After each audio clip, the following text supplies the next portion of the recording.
If I can be as crass as can possibly be, I think white people have always had a fascination with it and will always have a fascination with it.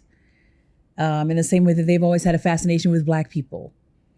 I think that it is popular on TikTok for the same reason that it was popular in 1860. It's the same thing that's motivating it. It's a fascination with the concept of trying on Blackness.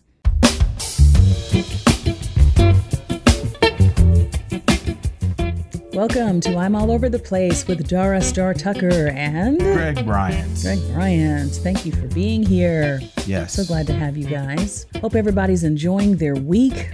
Are we all over July 4th?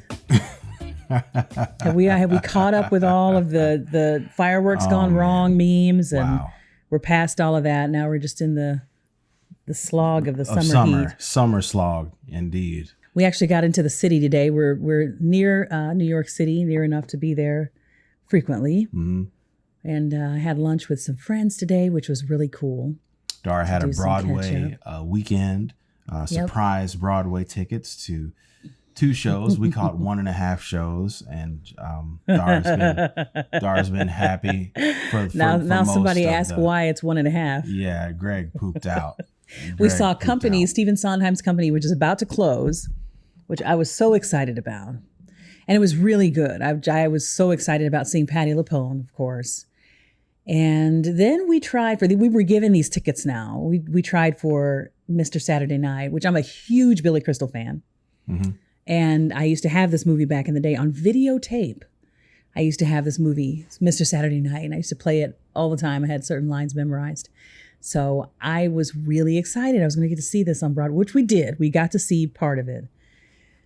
But due to the seating and the activities of the early part of the day, Greg just pooped out. That's kind of rare, but it happened, and Dara was very merciful. I called the fight. I called the fight. We left at the intermission. So Dara threw in the towel for us. That's sad. But shouts out to all of Broadway. It's just a miracle to see folks on stage knowing that they have to do 2, sometimes off Broadway, 3 shows a day at that level of intensity. You know, we're performers, we get it, but to act and to be able to be on stage for sometimes 3 hours a stand, just to do the same thing over and over again. I just can't even imagine. Hats off. I can't imagine. Before we get started into the topic today, I want to make sure, though, Dara is on all the platforms. Why don't you give them those platforms if they're listening? Now, see, you're going to catch me on Instagram. Instagram is Dara Tucker B, Dara Tucker B. TikTok is Dara Star Tucker, Dara Starr Tucker, Tucker. Facebook activities page. Yeah, the Facebook professional page is, I believe it's under Dara Star Tucker, I believe. Mm-hmm, it is. And then Twitter. Twitter is Dara Star Tucker, twitter.com/Dara Star Tucker. My YouTube is Dara Star Tucker as well. So you can find me in most places under Dara Star Tucker. Absolutely. If you're listening to this, then you know where. If you're watching this, you just saw the graphics go by. But before we get into today's main topic, I just want to congratulate you on an amazing performance at the Saratoga Jazz Festival this year. It was your performance as well. I'm in the band, folks. I pull cable. I play bass. Dara is the front woman. She writes the material. In most cases, arranges 80% of the material. And I'm there to make sure everybody shows up on time, which is important. Greg does everything except sing. That's what Greg does. He was logistics, advancing, planning, organizing, musical directing, band leading, all of it. It was a really unique opportunity. Saratoga Jazz Festival, for those who may not be aware, is about 3 hours from New York City, going north. It's one of the premier jazz festivals in the country. I was actually there to work, helping out with artists this year. But I got a call from the artistic director a week before. Hey, man, unfortunately, Carolyn Wonderland had to have emergency surgery. She's dropping out. I expressed my condolence, and in helping him to think about it, I was like, wait a minute. If you need an emergency band, Dara's band is available. And he literally wrote back in 2 hours, "Hey man, here's the deal. This is the slot she occupied. You think Dara is up for it?" I said, "Yes, absolutely yes." And man, Dara put on a show. It was just a good time in the sun. And we had a bit of drummer drama, not our drummer's fault, but Amtrak did not run on the track that day for about 2 hours due to mechanical problems. So I'm running frantically across the fairground, borrowing another band's drummer. Matthew Whitaker's band has a drummer by the name of Johnny Steele, who stepped in the 12th hour and killed the gig like he had rehearsed with us. It was amazing. It was pretty amazing. It was amazing. I'm going to play a clip for the folks watching. Just FYI, you can also watch the podcast on YouTube. So we'll stop here for the YouTube folks and we'll play a clip of some of our performances at the Saratoga Jazz Festival. You made me stick to the promise that you made me, that you stay away from Rosalie. That makes me feel rich when I don't have a dime. Whatever it is, oh yes, it won't let me. You better leave it all alone. They call you a woman, and I know the reason why. Hey, if I raise my hands, you know the skies can't cry.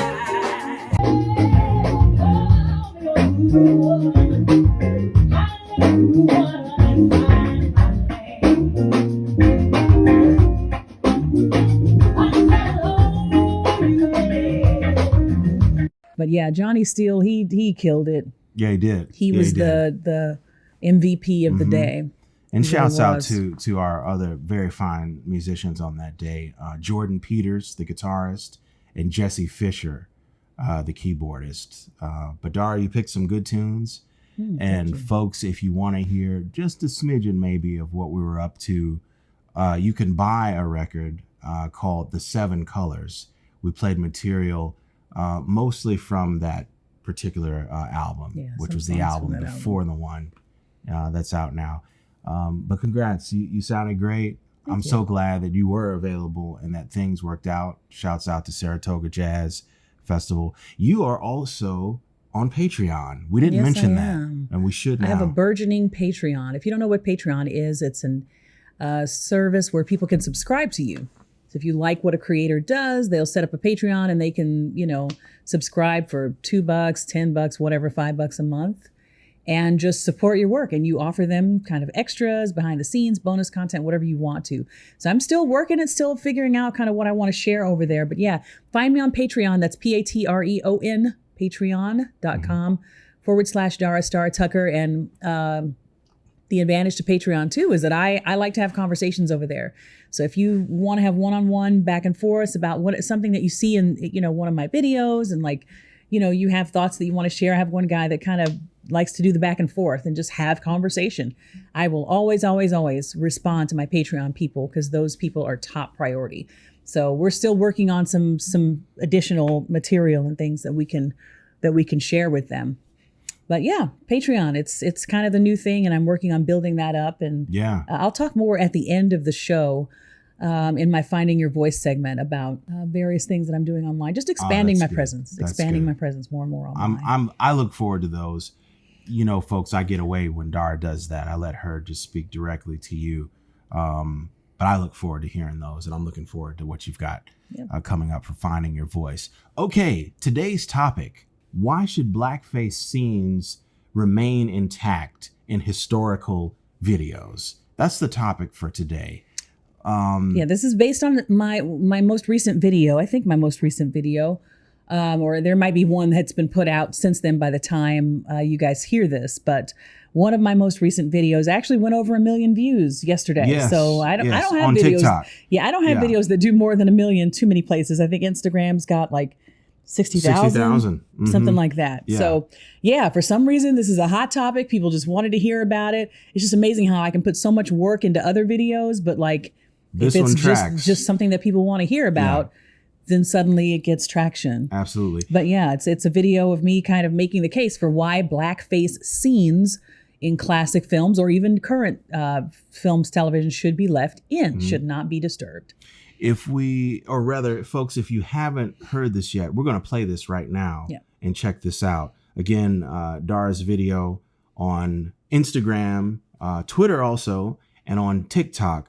Blackface scenes should remain intact. Here it is. Blackface scenes should never be cut out of movies or television shows. Now, this is coming from the person who decried the use of mammy stereotypes on syrup bottles and demanded the Confederate monuments be removed from government property. And I stand behind that. But blackface scenes in movies should remain intact. I'm Dara Star Tucker, and this is The Breakdown. A few years ago at Christmas time, I sat down to watch a film on Turner Classic Movies called Holiday Inn with my younger sister. What I didn't realize is that the version of the film that I had seen on TV back in the day was censored. My sister and I got partway into the movie and we were hit upside the head with this. USA's United Thanks. Yes! One whose name was Nancy Hanks. Tell me! Abraham. Our jaws were on the floor. I was so embarrassed that I had suggested that we watch this movie. I had no idea that musical number was in the film in the first place. Same goes for Swing Time. Many of these blackface scenes were cut out of films on AMC back in the day. It turns out that blackface scenes were much more common than I knew because we had been shielded from them growing up. But Turner Classic Movies has a policy of not censoring these scenes, and I agree with them wholeheartedly, though it is nice to have a warning that they're coming. But how does this differ from putting black servant tropes on breakfast foods and Nathan Bedford Forrest statues in the state capitol? Context. Imagine you're someone who grew up with this idealized version of America. You sit your family down in front of the TV on the 4th of July, our most festive of national holidays, to watch Yankee Doodle Dandy and be reminded of how great our republic once was. The nostalgia is setting in and you're all poised and ready to sing along to some of the most memorable patriotic songs ever written. And then this.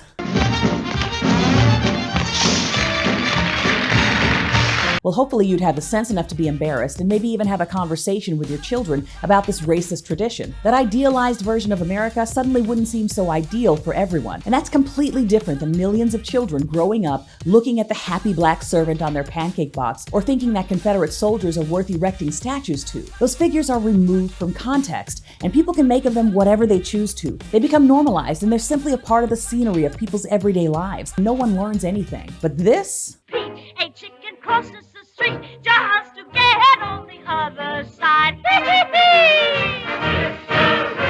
This is uncomfortable and strangely out of place. It's ugly, it's incongruent with how many people perceive the good old days. How could white people have been comfortable slathering burnt cork all over their face and mocking black people in that way? It speaks volumes and it doesn't let the viewer off the hook. So no, I don't think these scenes should be removed. They should live side by side with the fantasy of who America thinks it was. And they should serve as a chilling reminder of what many are actually saying when they claim to want to make America great again.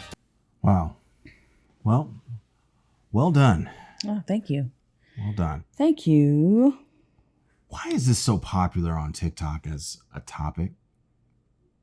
I mean, I think first we need to ask why blackface was so popular in the first place. Well, it's a misrepresentation, and vaudeville is always kind of whatever subject popped up, personified the caricature of humanity. That's a running theme with vaudeville, accentuating certain features of folks from the North or the South, or in this case, accentuating certain stereotypes of, Black American life. It caught on quickly because people had no kind of proximity to it. Remember, it was a Northerner, Daddy Rice, who started the Jim Crow character. A Northerner started that. Mm-hmm. And a lot of the Northern audiences that he played for were oblivious to the suffering and pain of a lot of African-American life below the Mason-Dixon line. Mm-hmm. But again, I don't want to, monopolize the historical aspect of the conversation, but it's a fabric that runs through American art culture from the very beginning.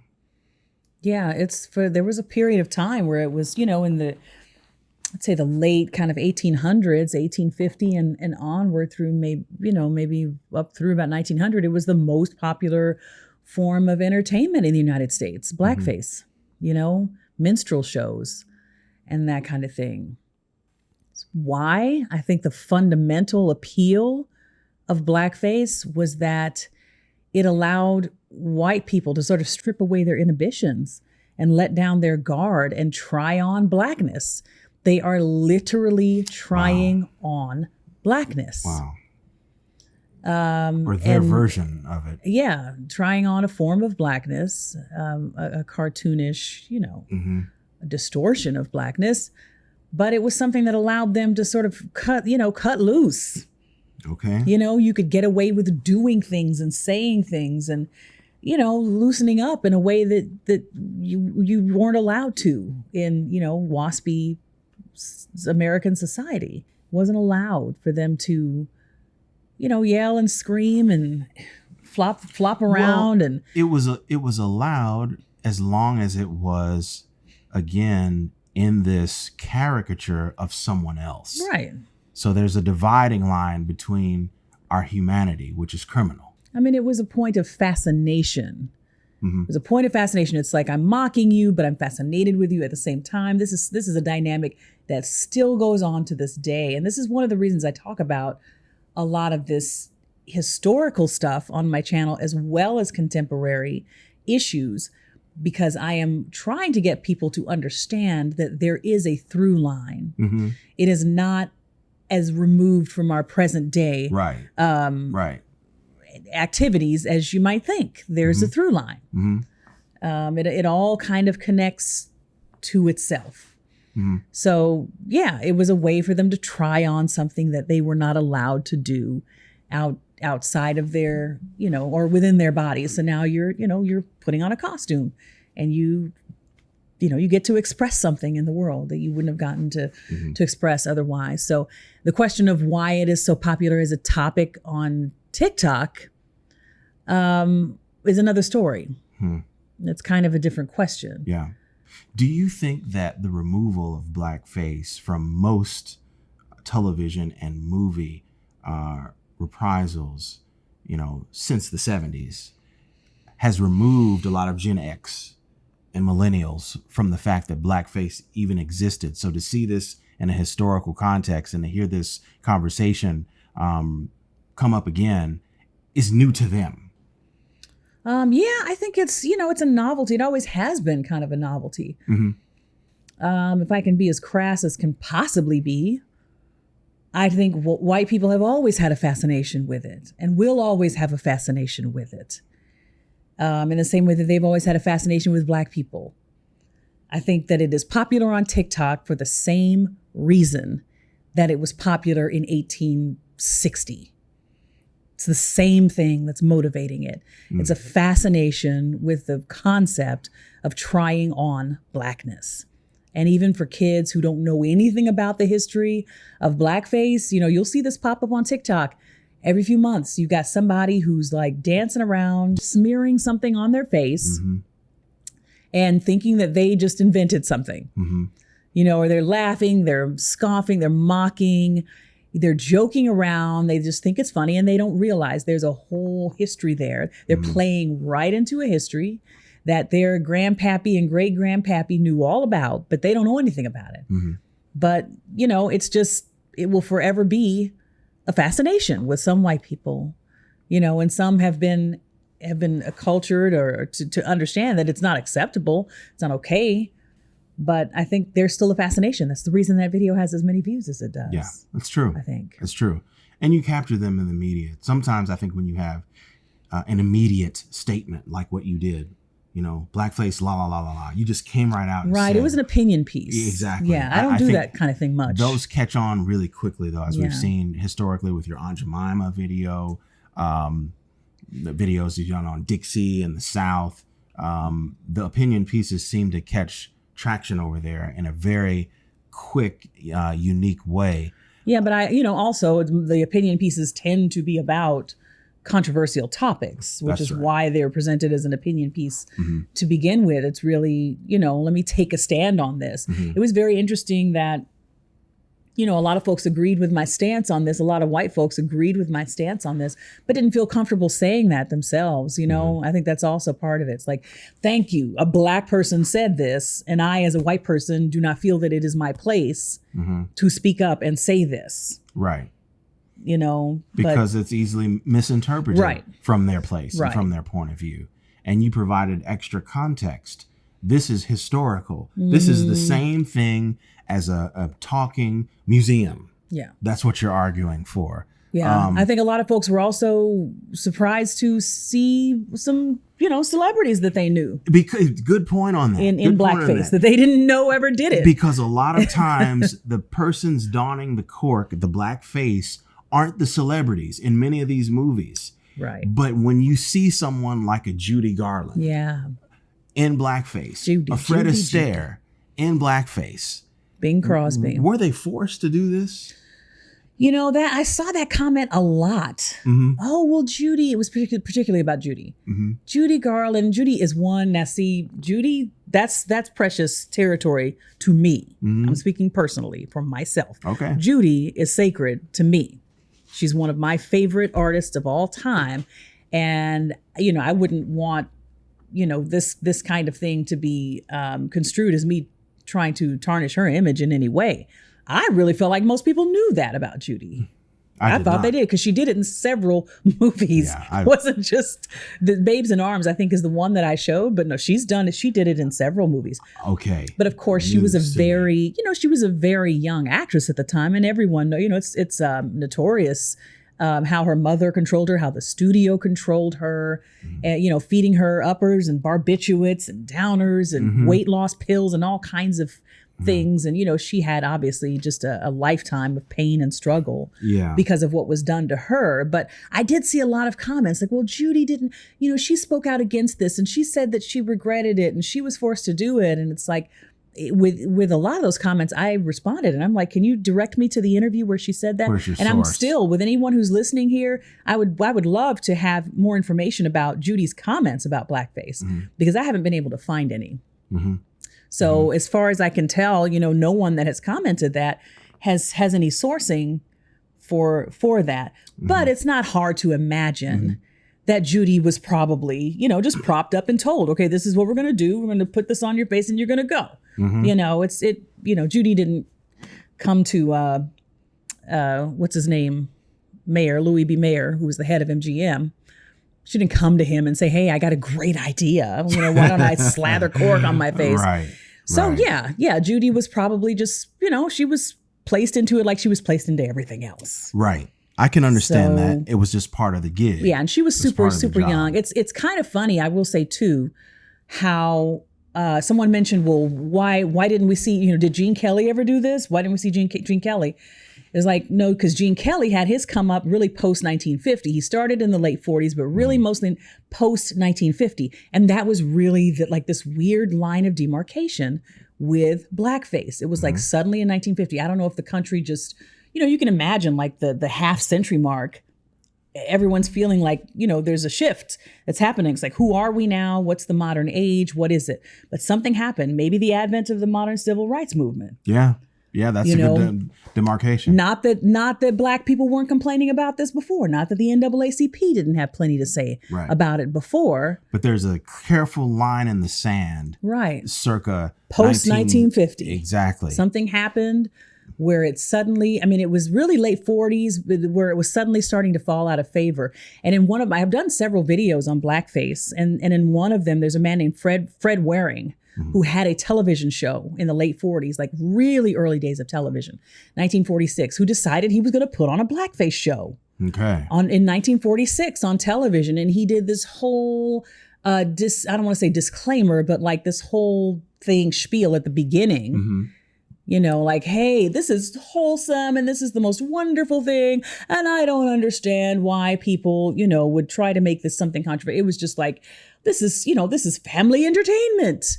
1946. So you could tell by that point, the national conversation had started around, you know, this not being an okay thing to do. Right. And by the late 40s, it's virtually gone. You don't see it anymore. Right. Well, as the needle moved to began removing several of those blackface occurrences in film, it has been a slower process to remove statues that glorify the Old South and its heroes, primarily its white male generals and patriarchy. Personally, as a native Nashvilleian, now living on the East Coast, I grew up with this.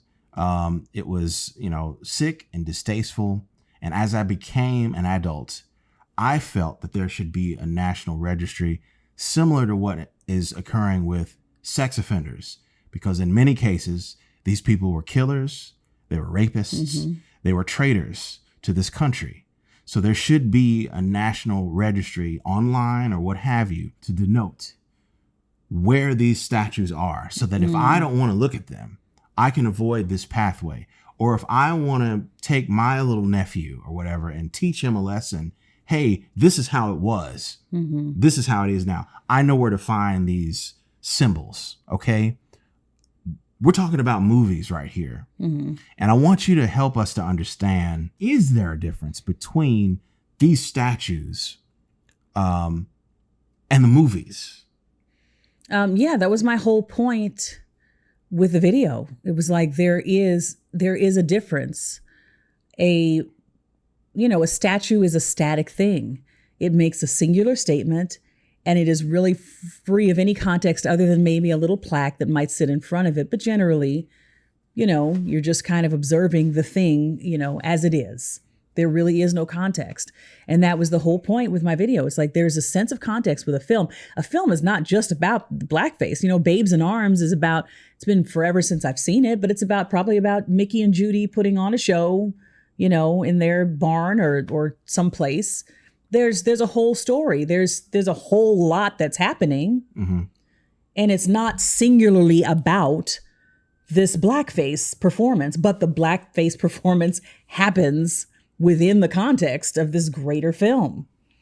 And so, in my estimation, being able to see it in that context, the film is not about anyone's hatred for Black people or anything like that. But then suddenly we have this moment where everybody has to be really uncomfortable because the white people are dancing around with black paint on their face and wigs imitating afros. And they're mocking Black people. Oh my God. Why Judy? I saw a lot of comments just like, Judy? What? Yeah.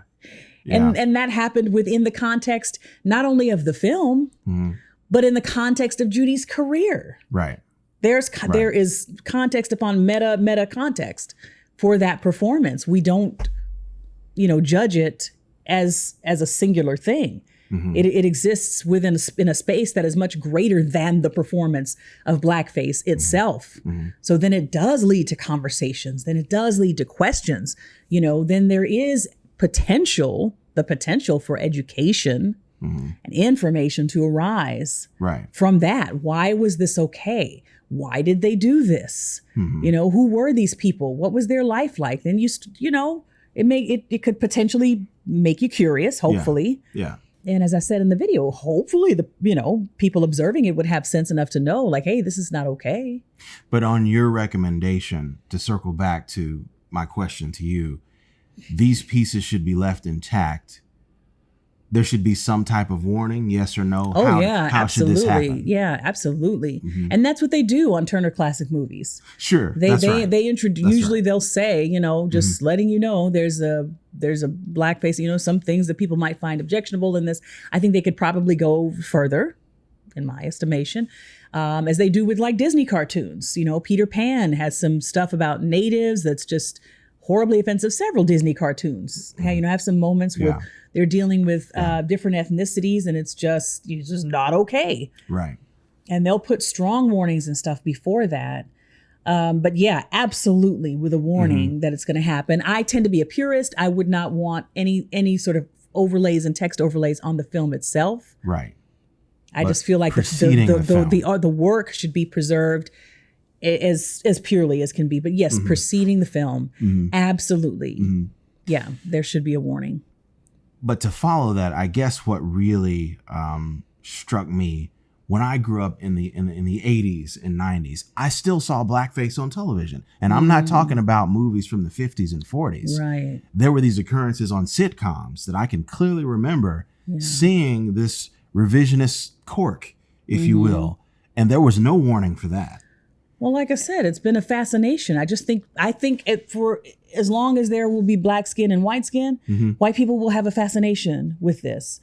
I don't think we will ever see this fully go. There's always going to be new people being born who think they're the first person to think of this, who do not understand contextually that, there's a whole long, painful history of this. Yeah, there's, but then there's that other category, which a lot of people asked about in the comments of like shows like Golden Girls, where it was, there was a moment of comedy, or Community had a scene, or there was a Dungeons and Dragons episode, which I have not seen. Many of the episodes that people mentioned, I haven't seen. Then also because a lot of them are being taken down off of streaming platforms. And it's like, Tropic Thunder, Robert Downey Jr., that was 2008 maybe. And I feel the same way. No, put a disclaimer in front of it and let it stand, because I feel like when you take that stuff out, you're only protecting the creators. Yes. You're only protecting the people who did it. This isn't even a Judy Garland situation where the studio said, hey, you're going to do this. You're 15 or 16 years old. It's like, no, Robert Downey Jr. is a fully grown human being. Yeah. And furthermore, I think it was his idea to paint his face brown in Tropic Thunder. Yeah. Yeah. Well, then again, too, the question is asked originally, where was our representation? And I would argue we were from the beginning misrepresented with blackface. I did have one black woman that accused me of saying, that we should be happy that black people are being represented with blackface. That's not what you said. No, it wasn't what I said at all. It was a complete misrepresentation of the point of my video. But yeah, when it comes to like the food mascots, a lot of folks who were not, bad faith arguments, really not in any good faith at all, but were claiming and still claim, that these black servant tropes are somehow, we should somehow be grateful that there's representation in stores. You all should be glad that people are putting black people. Just a couple of days ago, and if we exchange Aunt Jemima for a white guy, then you'd be, all the woke folks would be upset. Go sit down, dude. Go sit down. Some white patriarchal racism in action. No, you like don't I said, belong here. Bad faith arguments, just not, just rabble rousing, really. But yet, no, my argument had absolutely, or my video had absolutely nothing to do with the idea of black people having representation through blackface. So, was there any pushback from any of our black folks that commented on your thread? Yeah, it's an interesting dynamic because for me, TikTok tends to be whiter and younger. Okay. So I released it on TikTok, I think a couple of days before I released it on Instagram. It was at least 2. Yeah, I'm trying kind of a new strategy right now where it's like I feel like sometimes my views can be suppressed on TikTok if I release a video simultaneously on Instagram. So, for those of you who follow me on both platforms, whatever, this is one of the reasons you'll see me stagger some of my releases. I may release on Instagram first and then TikTok later. Yeah. But yeah, it's always interesting to be like, okay, well, how is the Instagram audience going to receive this? Because that's older and blacker for me. A lot of black folks in their 30s, 40s, 50s, and it was like, how is this going to be received? I think you were a little bit nervous, Greg. Cautious. And it's not my platform. It's your platform. But yeah, but you worry for me. You worry for me. Well, to our proximity, all the trolls start coming out, of course, because I'm, my job is to protect you as much as I can. But you know how to fend for yourself. Time after time, you raggle these fools, and you can edit that out if you want to. But you know how to stand up for yourself. I'm kind of surprised to hear as many black folks understanding the nuance of what you had to say. Yeah, I feel like they did. And it's not talking down, it's not punching down or anything. We feel strongly that this stuff is wrong. And we should, because it is not right. It's misrepresentation. But to have it in the context of teaching and for us to be able to control that narrative, that's part of the parallel of your statement. and it was easily understandable. I think so. I think people, there were maybe a couple of people who I felt like, Didn't were understand. pushing back on different parts of what I said. Or It's like, disagreed. That's okay. Disagreement is fine. I don't That's have okay. a problem with that. If people are thoughtful and want to express, well, I see what you're saying, but, I see it this way. That's fine. But to misrepresent what I said, which a few people did, it's like, you need to watch the video again.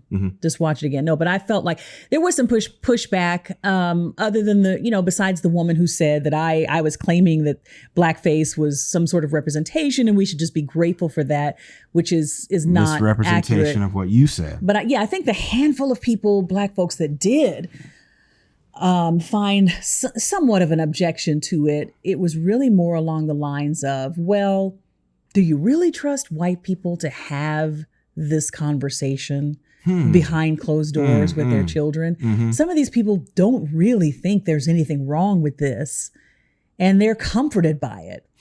This is part of the good old days. Yeah. They're not ashamed. Yeah. And no, there's no learning that's happening. They're just getting their jollies, getting their rocks off, just watching black people be subservient.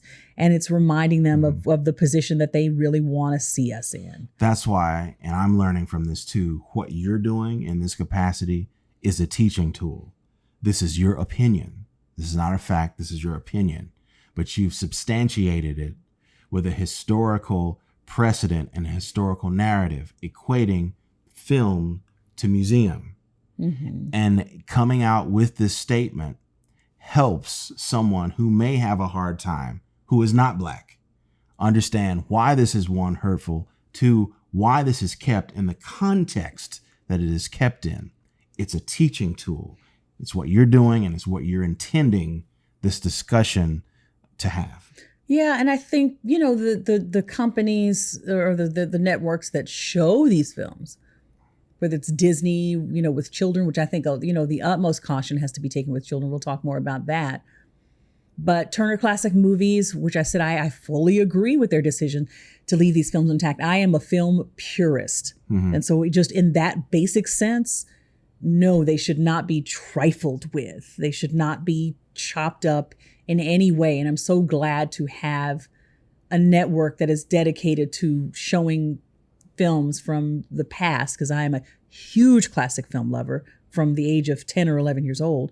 But I'm glad to have a network like TCM that has that, that commitment to just the purity of what this art form was all about. Yeah. The purity of the art form. They even did like a small little, what would it be called? Not an explainer, but like a kind of a documentary piece. Maybe a little 15-minute piece on blackface. It was a disclaimer as to why they remain in the films. Yeah, it was a discussion Turner. about the history. Yeah. And if I can find a way to refer, if they had this online, which I think it is on YouTube, I'm going to put a link to this. I'm going to find a way to direct people to this piece, this little 15-minute piece that Turner did on blackface. And they had some of their black contributors and a few outside, critics or whatever, film historians, black film historians that discussed blackface and the importance, the history of it, why it existed, the importance of just leaving these scenes in these films. So they're doing, some work to educate around this. Like I said, I think they could always do more. Yeah. But yeah, I think that they have a responsibility to provide education, and I think they're trying to live up to that responsibility. So I appreciate Turner for that. And, for so much more. I think, they're a wonderful, curator and... they're really a repository. Yeah, because not too many folks are collecting and broadcasting this film history. Yeah. Yeah, I think they're so important. But, if you've got a DVD of it in your home, you're not probably going to see any sort of a disclaimer. And some people, what can you do? Sure. That's my answer to the woman who pushed back. And I don't have any problem with her pushing back at all and saying, hey, I'm concerned that this is just going to, it's going to light some people on fire and they're going to be happy about it. Like, it's great. Wonderful. We can look at our blackface the way that we used to. It's like, well, maybe they feel that way, but their children probably won't. Right. Their grandchildren certainly won't. Sure. You can't do anything about, I had a lot of folks with the Aunt Jemima thing talking about, I'm keeping the old bottle and I'm going to pour the new syrup into the old bottle because I want my Aunt Jemima looking at me in the mornings and she's comforting, and how dare you all take this? What are you going to do about those kinds of people? Nothing. You know, you're just determined to hold on to your old ways and your whatever. You're not coming up out of it. You have no intention to. So there's nothing that can be done. If you come at the wrong person, there might be some corporal penalties. But anyhow, not much you can do about people who stay in a place of willful ignorance. So, but I think most people in this day and age, like I said, this stuff went out of vogue in the 50s. Yeah. So if you're still comforted by images of blackface and stuff, you're really doing all you can to hang on to some stuff that didn't even have anything to do with your era. You're just, you want to dig up some old stuff to get excited about. Like, okay, whatever. I'm not really worried about those types of people. But, for folks who fancy themselves to be good Christian folk, who are upstanding in every other way. Yeah, it sparks conversation. It gives reason for thought, to see that. It's garish. I saw a lot of folks comment and say that, so one dude, black, on Instagram said, well, all I can do is laugh. That's what he said. I'm just cracking up because they look so ridiculous. Yeah. It's a different form of vulgarity. Yeah, it's extremely vulgar. Yeah. For me. Yeah, it's ugly, it's harsh, it's just it's strange. Yeah. It's very peculiar. And then you wonder why, it really causes you to kind of evaluate question even the fascination. Yeah, the current age, like what types of things are we normalizing that absolutely shouldn't be normal? The only reason that they feel normal is because we keep doing it. Is because nobody has stopped the practice. And as soon as you stop it and allow some air into the room for 5 minutes, then you realize how utterly ridiculous it is that something like this could go on. So then you got to, all through history, you got to continue to question, like, is this thing that we're doing okay? Or is it just the thing that we're doing? Are we just making it okay because won't nobody stop doing it? You are killing me with the pull quotes. Those were like 7 jewels you just dropped right there. But yeah, I mean, this is the pinnacle of that, because it is just like, it's almost like looking at another, I don't want to otherize anyone, but looking at some other culture, ancient culture, or some culture that is very foreign to us, and just like, wow, this is like a practice that we know nothing of, does not compute in our brains. It makes no sense, yet, it was this popular thing. Here we are. Some people asked about even books like Huckleberry Finn. Oh, yeah. And I'll probably be doing videos about some of this stuff pretty soon because, there's a lot of nuance there. It's like when it comes to young minds, we do have to take an abundance of caution. No, I do not believe in censoring and editing anything. It's like if you can't take all the N-words in Huck Finn, right, then you probably shouldn't be reading Huck Finn. If you don't feel like the children should hear that, which I am really in total agreement in a lot of cases that they probably should, because I've read Huck Finn, and I was absolutely shocked. I was floored by the amount of times that the N-word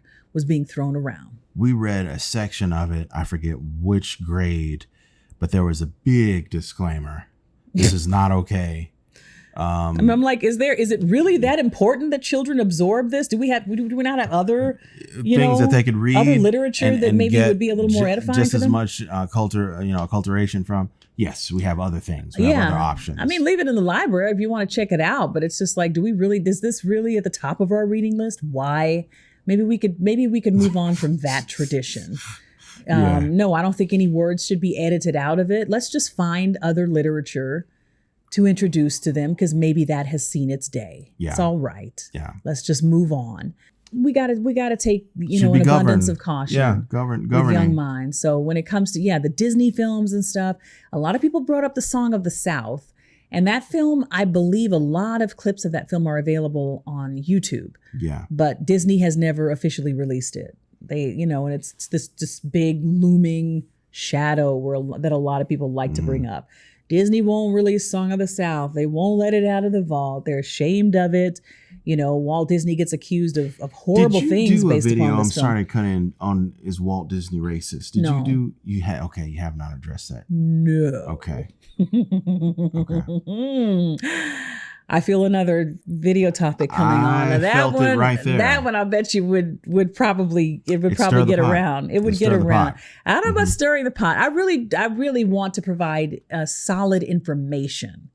That's always my objective, is to provide good information where there can be an absence of good information.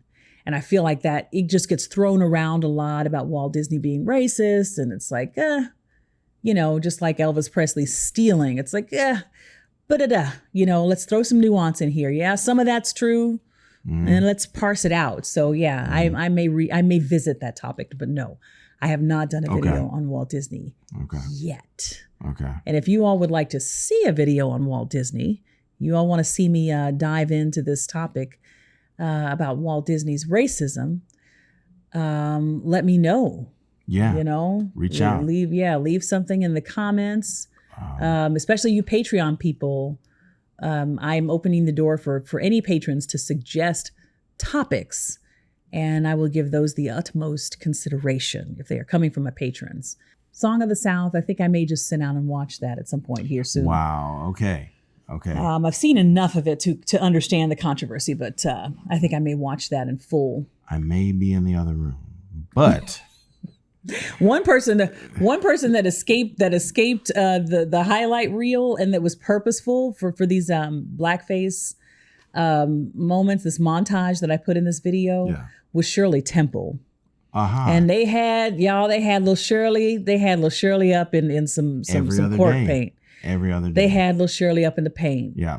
And she went hard in the paint. I felt bad for little Shirley. Little Shirley did not deserve it. She didn't know what was going on. I mean, even more so than Judy. So I just felt like she needed to be left out of this conversation, because she didn't know. Little Shirley didn't know she was 5. Well, you know, she did it enough like she was a pro. Well, she knew what she was doing. She was a pro. Yeah. But I'm not ready to absolve if you're her wondering why, just yet. oh, little 5-year-old girl, now come on now. Every other week, let showing up Shirley in the off the hook. I don't know about that.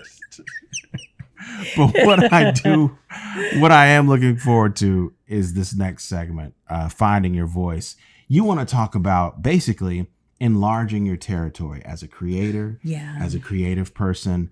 My goodness, Dara, like every time you do these, I get something from them. And I'm not just saying that because of my proximity to you, but I'm curious what you're going to bring us this week. Yeah. It's coming up, Finding Your Voice. But before we're going to talk about monetization. I'm going to talk about expanding my presence.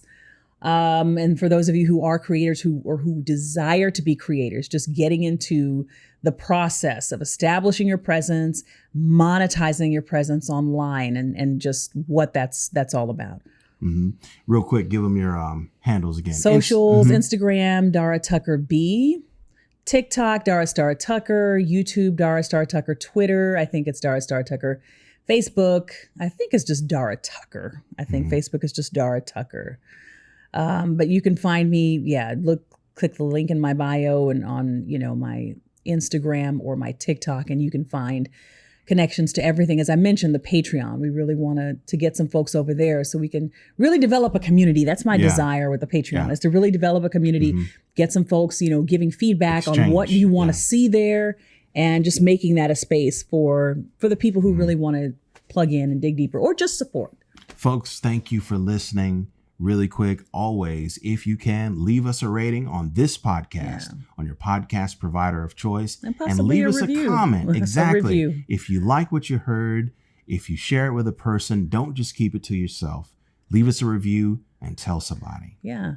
All right. Next, Finding Your Voice. Stay tuned. Just a closer walk with me. Granted, Jesus is my plea. Said I'm dead, ain't walking close to thee. Oh, let it be. Dear Lord, won't you let it be? So in this week's installment of Finding Your Voice, I want to talk about very briefly what it means to really expand your presence online. if you are someone who is a content creator, if you're desiring to be a content creator, this is kind of a never-ending process. As soon as you think you've mastered this platform, then another platform comes along and one-ups that. Right now my focus is on TikTok, and it's like, well, what's after TikTok? Because there's no end to this. There will constantly be the need for expansion and for growth. I think the first thing is to really question what your capacity is. If you're someone who works a full-time job, then don't stress yourself out. Don't try to conquer it all. I've heard a lot of people say that the rule of thumb is try to get a hold of a couple of platforms. Choose your main 2 platforms. If your thing is Twitter and Instagram, be the best that you possibly can be on Twitter and Instagram. If your thing is TikTok and YouTube, be the best that you can be on TikTok and YouTube. And of course, all of these platforms require different types of content. It's difficult, as I'm experiencing, it's a difficult thing to be really good and really consistent on TikTok and YouTube because they have different rules for success. On TikTok, it's all about, how short and snappy can I make this? On YouTube, it's all about basically competing with streaming platforms like Hulu and Netflix. They want the length. They want people hanging out on one video for 15, 20, even 30, 40 minutes at a time. So I'm in the process right now of trying to strengthen my presence and really establish myself across multiple platforms. And I'm a full-time freelancer and I do not have children. So I am able to commit my full energy and my full time to this process. But it can be an exhausting and a maddening slog. It can be really exhausting and really maddening. So do not be too hard on yourself. If you are not managing everything well, find just a few things that you are capable, a couple of things that you are capable of managing well, and do that. My desire is to do an online course where I talk about this kind of thing, where I talk about what it means to find your voice online, what it means to create compelling content, what it means to be consistent with establishing your online presence. And if you all have specific topics around this that you all want to hear me cover, just let me know. And that's in addition to me being a musician, by the way, and having to set up and establish all of this stuff. What I really want to communicate to you, though, is that, on the front end of this process, it can seem like pushing a boulder up a mountain. It is overwhelming at times. It is exhausting at times, and you feel like you're barely making any progress at all. But just understand that if you're pushing a boulder up a mountain, then the other side of that is the boulder rolling down the mountain. And that is the point that I'm trying to get to at this point, even with the presence that I have established on, a couple of platforms, a significant following that I've established on a couple of platforms. It's like you don't have a significant following if you don't have a significant following across multiple platforms. And if you aren't really making a consistent income, which, as anyone in the online space knows, YouTube is the platform to establish a consistent income.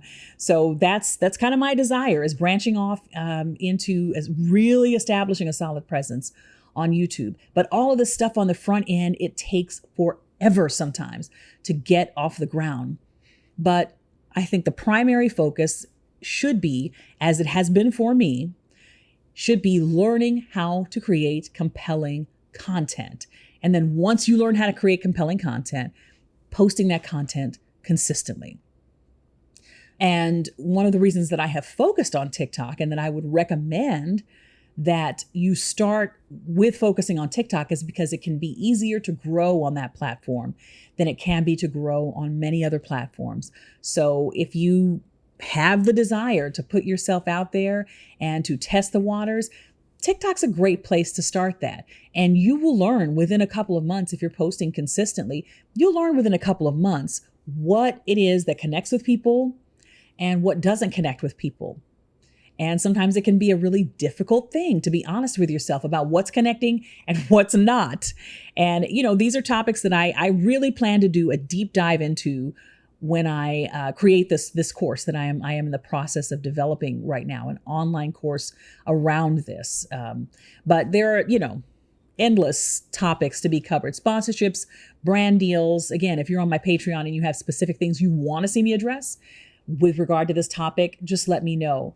But I plan to really get into the nitty gritty of this on YouTube and through my online course that I will be offering really soon. But just want to encourage you, if you have a desire to get into content creation, focus on what it means to develop compelling content. What does that mean?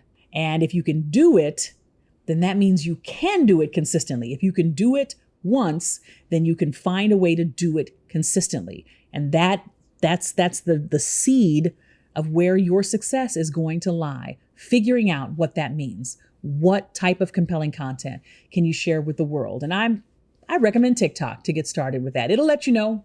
TikTok will let you know where you stand one way or the other.